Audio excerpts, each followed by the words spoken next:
to a special Christmas episode of The Lead from New Lines Magazine. I'm Erin Claire Brown. I'm the magazine's North Africa editor, and I'm joined today by some of New Lines' finest, eager to pit their wits against each other in the now traditional annual New Lines Christmas quiz. But before we get to that, we wanted to have a short conversation about a topic that is both seasonal and very dear to all of our hearts, and that is food. The idea for this episode came about during a recent discussion when our colleague Ola Salem was describing a dessert that she made for her son's elementary school classroom that had a rather interesting backstory. So, Ola, can you tell us a little bit about Ali, which is a traditional Egyptian dessert, right? Yes, it's actually one of Egypt's favorite desserts. It's sort of like a bread pudding, but a lot tastier than that sounds. And the story goes that it was invented in celebration of the death of Jashid-ud-Dawr. So Jashid-ud-Dawr was a concubine, and after a love story between her and Egypt's final sultan from the Ayyubid dynasty, Saleh, the two married. He later died, and he didn't really say who would be his heir to the throne, but she kind of took control, but she wanted to cement her power. And to do that, she had to marry, and she married someone called Izz-ad-Din Ayyubak. So Dean was apparently already married, and I don't know if she already knew that, or she was okay with it, or it was a secret. But anyway, he got drunk on power, and he wanted to get rid of Jashid-ud-Dawr. But she got to him first, and she managed to kill him. But then Izz-ad-Din's first wife, got pissed off, and she came after Jashid-ud-Dawr and killed her. So to celebrate, Ali asked her cooks to create a delicious dessert and pass it out in all the lands. And this is how Ali came to be known. And unfortunately, I could not tell this story to the 4 and 5-year-olds because it's quite gruesome. Here, children, have a delicious bread pudding. This is in celebration of a bloody power struggle. With the story of a bloody power struggle in mind, I want to welcome our two other guests, Kareem Shaheen, who's New Lines Middle East editor, and Surbhi Gupta, our South Asia editor. We're going to discuss some more of our favorite holiday dishes. Maybe some of them have interesting backstories. Maybe some of them are just delicious, but onward and upward. Welcome to you all. Hi. Thank you for having us. Yeah, it's Awesome. a pleasure. Okay, so I want to hear some more origin stories of unusual dishes. Let's see. Who invented biryani, and who makes the best biryani?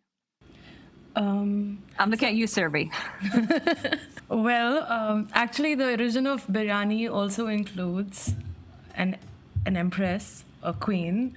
And there are a few origin stories, but the most popular one is that the Mughal Emperor Shah Jahan, his wife Mumtaz Mahal, so he built the Taj Mahal for Mumtaz Mahal when she died. She visited the barracks and met the soldiers and, thought that perhaps they were a little undernourished and wanted to kind of create a dish which included both meat and rice in it. That was the origin of biryani. But there are other origin stories too. One is that it's originally like a Tamil dish. There's not much story to it. There's another that the Central Asian rural Timur, when he was coming from Central Asia to what is now India, they got pots of what is called biryani. So there are a lot of multiple origin stories. And yes, the debates continue. How do you prepare it, Surbhi? How do you prepare it? Wow, I don't personally know how to make it. And can you send one to my house? But there are so many different ways of preparing it, like the different cities, they have their own ways of preparing it. So that's why there are always wars that who does it best, is it Lucknow, Hyderabad, Kolkata, or in the south. And we also have a dish called the pulao, which is basically like a rice dish. You put vegetables in it or meat in it and you prepare it. But what is different, so biryani is always superior to pulao. It is so because in the pulao you prepare the meat and the rice together, but here it's about layering it. Like you put a layer of rice and you put a layer of meat, and it has a lot of spices that kind of go in it when you prepare the meat. And you kind of seal it with like a dough, this earthen pot. It's called like the dampukht way of preparing it. And it's the steam. It's a steam that kind of makes the meat more tender, the rice more tender. And so the debates are always like, so in Kolkata, they'll put potato in it. I think at the time, back in the day, perhaps the potato was the most expensive dish. So, there's always a thing that, oh, you put potato in your biryani. It's kind of a way of putting down the Kolkata biryani. Or they also put egg in it. So there's always these debates of which city has the best biryani. But I think I love the Hyderabadi biryani. What would you say is like the essential spice, like the one that absolutely has to be there? There are jokes about how in Damascus, they put kosbara on everything. Like there are all these jokes, right? But like, what would you say is the essential spice that has to be in it?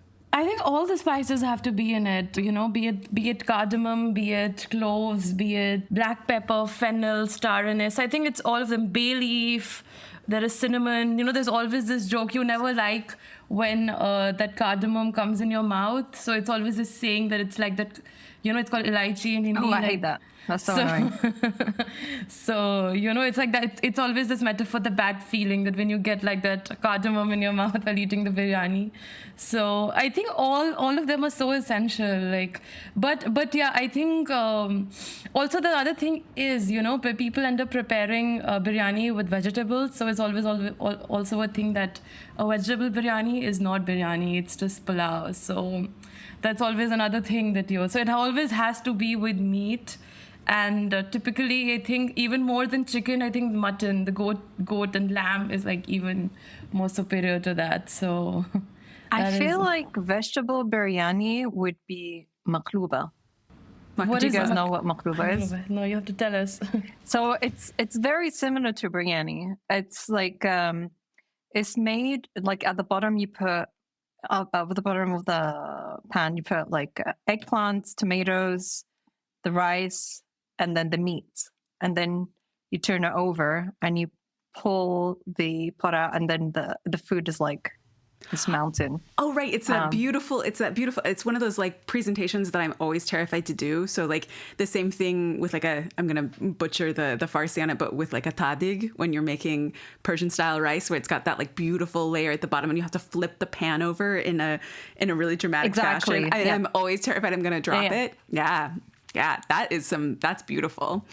They don't show you all the times you drop it like on all those Instagram reels. They only show you the one time that they succeeded, not the 9 out of 10 that they and then failed. it comes out perfectly and isn't kind of a little heap. But you know what? I think there's also something wonderful about the way that those kinds of dishes just kind of sigh into themselves, right? Where it's like you flip it over and for 3 seconds it's held its shape and then it kind of sighs out onto the plate and there's this real sense of abundance to it. I think that's really beautiful, and I think biryani is one of those dishes too. You just captured something that I have thought of and I can emotionally feel it, but I've never been able to put into words. That sort of the dish sighing into itself. That's such a lovely way to describe it. We were cooking when I say we, my Aleppan wife really was cooking this absolutely delicious dish called yabra, which is like it's rolled vine leaves, and she was cooking it in the Aleppan way. And she was having a conversation with her aunt back home in Aleppo, and they were talking about how to cook it. And my wife wanted to put it in the oven so it'd be done in like an hour. And her aunt just left the WhatsApp group because she got so mad that anyone would try and cook it that quickly in the oven instead of, doing it for 8 hours on the stovetop, slow cooked so that the meat is kind of falling off. And then exactly like you describe it, you flip it over and you put it in the big plate, and then it sort of falls into itself. It sighs into itself like you were just describing. Yeah. No, I mean, I think that one of the things that's so wonderful this time of year is we're gathering with family and friends, and there's this sense of abundance. And I love those dishes that are either really communal or really spectacular to look at, but not necessarily in a fussy way, but in a way where there's just real abundance. One of the dishes that my family does every year for Christmas Eve, since I was a little girl, we have done cheese fondue as our traditional Christmas Eve dish. And I think it really comes from the kind of super trend in the United States in the 80s of like fondue was very trendy in the early 80s. And my parents were married in 1982. And I think they received like 3 different fondue pots for their wedding. And the only way that they justified keeping them was that this was traditional for Christmas. And there's something so wonderful about gathering people around like a bubbling pot of it's just cheese. It's just a bubbling pot of cheese, and sometimes, there's like wine and a little bit of mustard and a little bit of kirsch in it, but it really is a cauldron of dairy fat and dunking bread in it, and there's a real conviviality to it. And when my husband and I first moved to Tunisia, we actually ended up here. We ended up moving on accident. I had come for a reporting assignment for about 3 weeks, which was going to be over Christmas. And then we ended up staying longer. But I knew we were going to be here over Christmas, and I brought my own tiny fondue pot that serves about 4 people. And every Christmas we have managed to find, either through like connections of a friend who was going to be in France or Switzerland or whatnot, the right cheeses to bring back so that we can have fondue. And we have introduced it to several of our Tunisian friends and several of our friends who are from West Africa who live here. And everyone initially is extremely skeptical of a meal that is just cheese and bread. And by the end, they're the ones who are like picking that wonderful little caramelized crusty bit off the bottom where the candles have turned the cheese all crackly and gooey, and it's fantastic. And our other family tradition along that is, because eating a large amount of cheese tends to give people really wacky dreams, is we text each other what we dreamed about the next morning. So whether it's visions of sugar plums dancing in our heads, or I don't know, your high school bully finally getting their comeuppance, there have been some pretty wonderful post fondue dreams. Oh, that's amazing. So I want to ask you guys about another controversial food topic, which is shakshuka. So Ola, Kareem, you guys are both Egyptian. Do you guys have shakshuka where you are? We do, yeah, but it's different than the shakshuka you normally see in Turkey, or I think also in the rest of North Africa. It's prepared differently everywhere you go. So this is, okay, so my question for you is, when you think of shakshuka, where do you think shakshuka is from? Egypt. Egypt? I'd say Egypt. North Africa. I mean, North Africa is kind of... I would say Egypt every time, like, yep. Allah is very chauvinistic when it comes to these things. Tell me the oldest civilization on Earth, Kareem. Well, technically, Aleppo is the oldest inhabited city in the world. Continuously inhabited city in the world.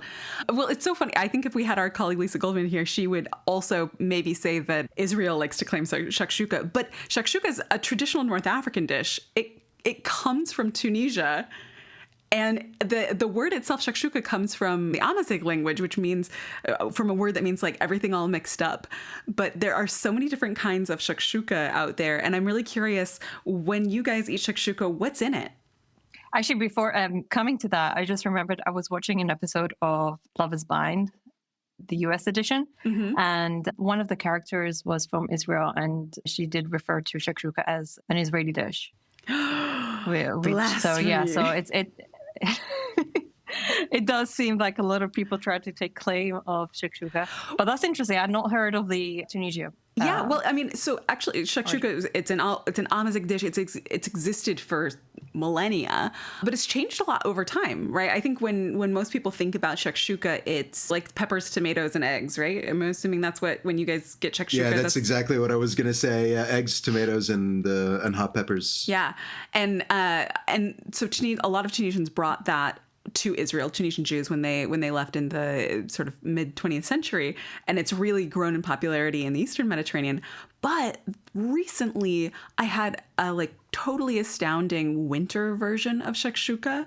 A friend of mine here in Tunisia is he's an artist and a culinary historian and a Tunisian Jew, and made this incredible version that's made on the island of Jerba that was made with potatoes that are just cooked forever in olive oil until they turn kind of caramely and mushy. And then the spice mix with it is so unusual. It is it's licorice root and rose and white pepper, and it was really astounding. So I suppose that there are many, many different ways to make shakshuka. Yeah, that's interesting. I mean, I wonder, Erin, because you're in Tunisia, what other food dishes, if any, came from there? I mean, if you want to talk controversy, nothing gets the knives out in Tunisia like somebody saying that harissa is some sort of spicy Moroccan paste. Harissa runs through the veins of Tunisians. And if you don't know what harissa is, it is a spicy paste. It's made primarily with a type of dried pepper that we grow here, and then mixed with a kind of a variety of different spices. Sometimes it's celery seed, sometimes it's fennel, lots of garlic, and then tons of Tunisian olive oil. But for some odd reason, it has made its way to the States as a Moroccan condiment, which is interesting because the food of Morocco is not really spicy that much as it is fragrant and spiced, and they use lots of different kind of sweet, savory combinations. But in Tunisia, a friend of ours here says, if it's not red and spicy, I don't want to see it on my plate. So yeah, I think harissa, which is now on the UNESCO World Heritage list of intangible cultural heritage for Tunisia, has a real place of pride here on the tip of North Africa. This is really interesting. I mean, we've had conversations about this a lot because, as I mentioned earlier, my wife is Syrian and she thinks Syria and specifically Aleppo has the best food in the world. But the other side of it is that she is not wrong. Well, I don't think she is, but it's fascinating to me because most of the Arabic food you sort of see in the West is kind of marketed as Lebanese food. And in fact, like the mezes that they make in Lebanon are very similar to the mezes you can find in Syria. But it's known as Lebanese, and that's kind of a marketing thing more than anything else. It's because it was Lebanese entrepreneurs that established those restaurants and popularized those foods. And so that food comes to be known as Lebanese, even if it's got different versions or a shared heritage with countries around it. And so I imagine the same thing sort of happened with harissa as well. Harissa, and I mean, Surbhi, I'm sure you have noticed this. Like if you go to an quote unquote Indian restaurant in New York, half the time the people who are working there are Pakistani or Bangladeshi, and they're sort of just generally serving what Americans might think of as Indian food, but that's really like quite specifically North Indian food. Yeah, so what happens, I think similar to what Kareem was saying, that a lot of food gets marketed as Lebanese food. That's the same case with basically South Asian food. Like a lot of, dishes that would overlap in Pakistan or even Bangladesh, India, because of perhaps Indians were the first movers, they had a very strong cultural identity on like a global space as opposed to other nationalities in the region. So the foods are getting marketed as Indian food, and it's mostly like North Indian food, like your butter chicken and chicken tikka and the naans and the lentils, dals that we say. But I think now that's slowly changing. One of the restaurants in New York that has a Michelin star is a South Indian restaurant, and the chef there specifically is like bringing recipes from his own hometown of coastal Tamil Nadu. And also like the celebrity chef Vikas Khanna, like he recently opened a restaurant called Bungalow, which is like, it's got immensely popular. And he's bringing dishes from different parts of the country. Like when I went to have a meal there, like a chicken dish that we ordered was an Indian Jewish recipe. And there's another chickpea dish that we had, a friend was saying was from, had roots in Eastern India. So, now chefs are like kind of getting dishes and recipes from different parts of the country. And I think people are also now realizing that Indian food, there's more to Indian food. That's really fascinating because actually, Surbhi, I mean, you mentioned this before, but I would love it if you can tell us again now. When it comes to Indian food, a lot of it is actually, so a lot of British food that we think is British food is actually originates from India, like the sandwiches, the tea sandwiches. Yeah, I think it's the Bombay sandwiches. I think the way they prepare with like cucumber and tomatoes and butter, I think. Or I think there was such a exchange of food that happened even when the British were there. For instance, if we talk about the Christmas cake, the plum cake is very popular in India during Christmas. That's something that we all we have. It's a Christmas thing. But I think it has its roots in the plum pudding that is had in the UK. And I think the chicken tikka, which is very popular in the UK, what I imagine is, again, very, it is an Indian dish. And that also has interesting roots, actually. It goes back to partition, talking about origin stories, that I think the tandoor that we have is usually made to make breads. And this one man who had migrated from Peshawar, which is now in Pakistan, to Delhi, he had some leftover chicken and he put it in the tandoor, and that kind of gave rise to the tandoori chicken. And once he had this leftover chicken, and somebody who had come to his restaurant asked him for some chicken dish which was special, and he had like some leftover like tomatoes or something, and he just put everything in and gave us what we know now as the butter chicken, which is also like world famous now. So, and two families now are fighting over it in the Indian courts of whose father created, or grandfather rather, created the dish. So those food wars. They're fighting in the courts. Yes, they're fighting the Supreme Court. The case is in the Supreme Court about like basically there were two friends. One, I think, used to take care of the food and one of the marketing. And the two families are on two different restaurant chains now. So that they're fighting about who created the butter chicken. All right. Well, as much as I'd love to sit and talk about food for hours and hours, I think it's time for us to transition to our annual yearly quiz. Ola, I think you are doing the honors this year. I am, and I've prepared some evil questions for you all. I'm going to start with one that you all probably won't know, but who do you think invented Hawaiian pizza? I'm assuming it's not Hawaiians. It is not Hawaiians, no. I'm guessing it's like some strappy entrepreneur from like Iowa or something like that.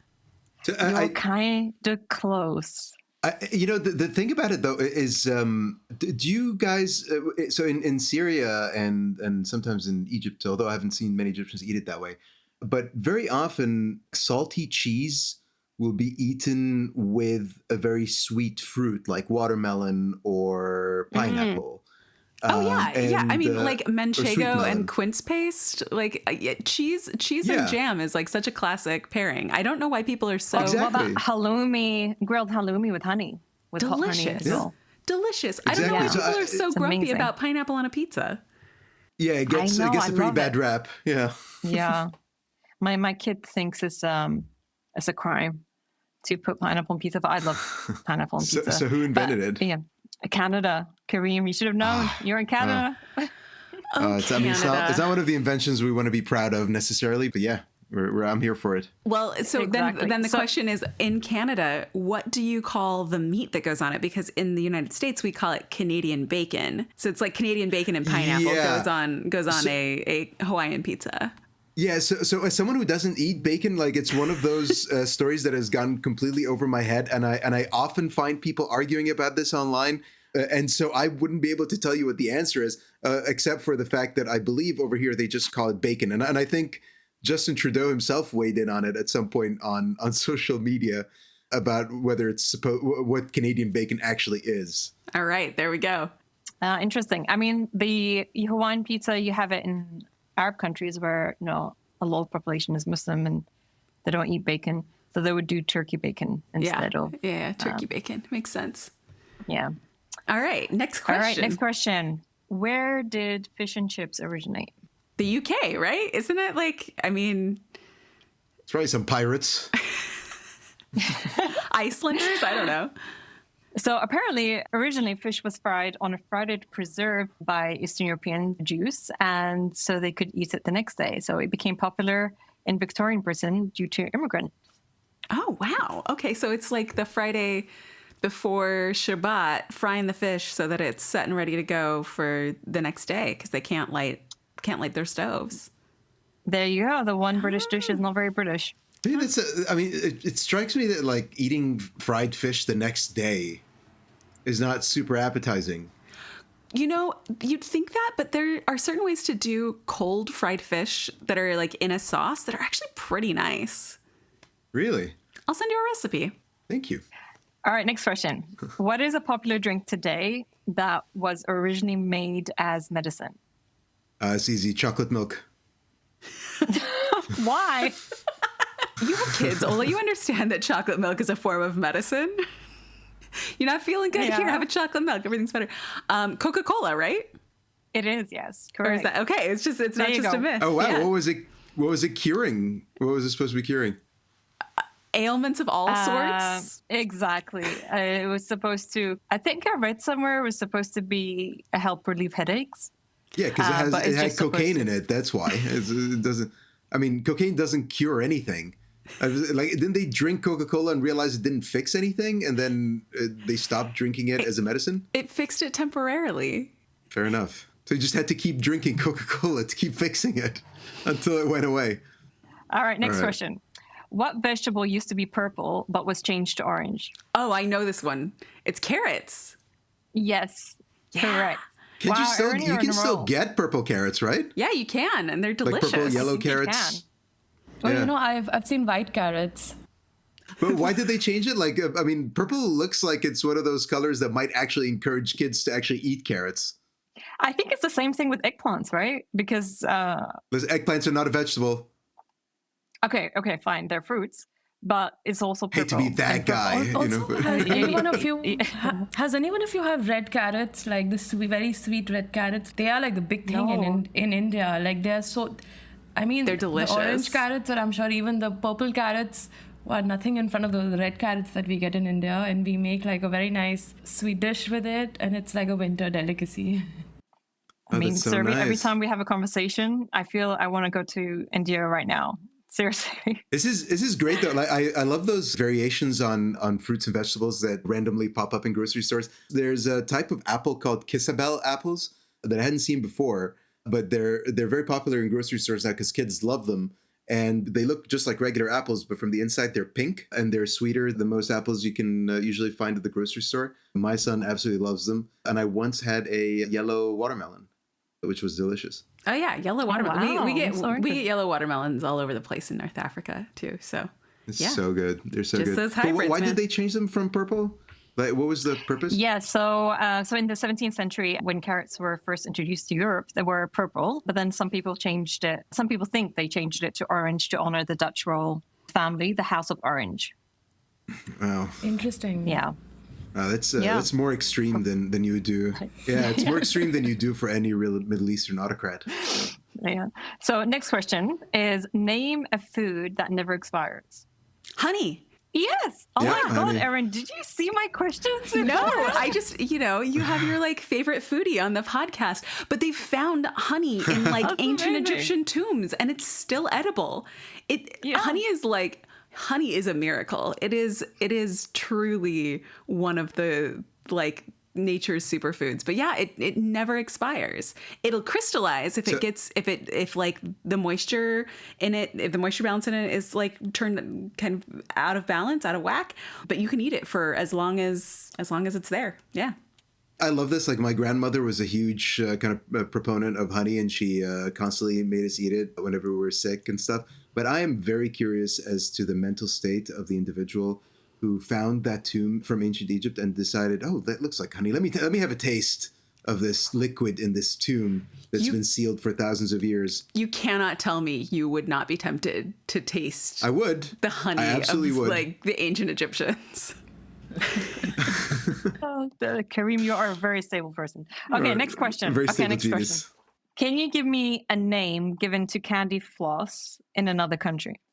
Because candy floss is one of those things that has a different name in every country. Wait, hold on. What's candy floss? It's cotton candy in Oh. American English. Oh, But in India, we call it Budiya ke baal, or that's a fun way, like how kids call it. It's basically an old woman's hair. we call it wow. we call it Papa's beard in North Africa in French. So it's Yes, yeah. exactly. Kareem, tell us what we call it in Egypt. we call it ghazl al-banat. Correct. What does that translate to? Isn't ghazl like thread or like loom? Ghazl's literal translation is yarn. So it's literally the little girl's yarn. Okay. Would be the literal translation. What is the most popular Christmas dish in Japan? Oh, I know Sushi, this one right? too. It's gotta be sushi. No, it's not. It's Wait, sushi KFC cakes. It's KFC chicken. Correct. Oh, is that like in America, like the joke about like having Chinese takeout on Christmas Eve if you're Jewish? Yeah, well, so revealing my like food nerdness here. If I understand it correctly, Ola, it's I listened to a really great episode of the Splendid Table on this, which is a podcast. If you guys aren't listening to, you should. But basically, that like there's so many other things that are going on at the end of the year where there are traditional meals that need to be prepared and things that have to be done. And it started with a lot of home cooks just being like, Christmas isn't like actually a traditional holiday there, kind of throwing in the towel and being like, I'm just going to order a bucket of fried chicken. And now it's the kind of thing where you have to order like weeks in advance to get your KFC. And it's like a whole cultural thing.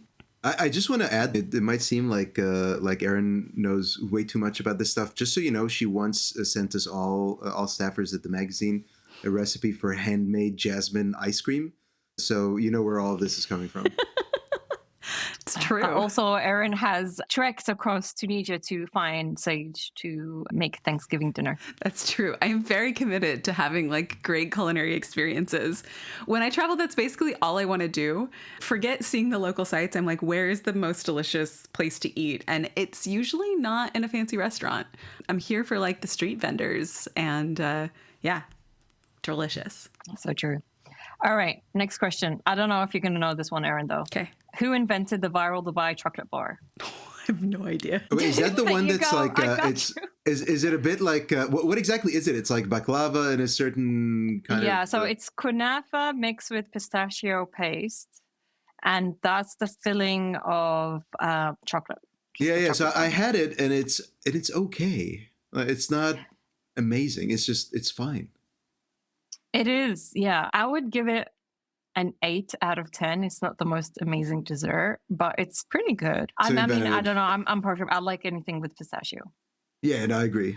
So who invented it? So it was invented by Sarah Hamouda, a British-Egyptian entrepreneur who was on maternity leave, and she decided she wants a specific dessert, and she made it. Talk about cravings. Exactly, pregnancy. Okay, next question. I have 2 left. Next one is, who invented za'atar? Za'atar. Oh, don't get me started on this. Do not get me started on this. You're just fight. These are fighting words, Ola. Who invented za'atar? Yeah, this is actually... I'll wait till the next question after this. Triggering sectarian conflict. I mean, my guess is it's obviously like the Levant because that's where it grows. That's where it's... Wrong. No, can't be wrong. God invented za'atar, and he gave it to the people. And he gave it to the Syrians and the Palestinians and the Aleppans. Okay, so za'atar is a term, as you know, that originally came from the Arabic word thyme, and it is the core ingredient of the spice blend. Za'atar is a spice blend. And it dates back to ancient Egypt, and it was found in tombs and sometimes used in the process of mummification. So, yeah, za'atar goes back to ancient Egypt. Wow. I'm fascinated that you somehow found a link. You've somehow found a link to Egypt and za'atar. Ala, I'm very surprise, very surprise. Absolute shocker of an outcome. Okay, last question. Who makes the best falafel? That's easy. That's an easy one. It's Egyptians, actually. It's the Egyptians. The falafel in Egypt is quite different. So it's kind of an apples and oranges question because the falafel in Egypt primarily use fava beans inside, which is why they're green on the inside if you split them open. Whereas like in the Levant, they tend to use more chickpeas. So you end up with a bit of a crunchier texture. And the Egyptian version is by far, I don't claim that Egyptian food is superior to anything, but the one thing it is superior at is falafel. And I'm going to die on this hill. Okay, on that note, thank you all. Wonderful. Well, thank you all for coming and participating in this wonderful Christmas episode. I'm starving now, so I'm going to go cook some dinner. You've been listening to a special Christmas episode of The Lead from New Lines Magazine. This week's episode was produced by Finbar Anderson and hosted by me, Erin Brown. For more like this, subscribe to The Lead on your favorite podcast app or visit our website, newlinesmag.com.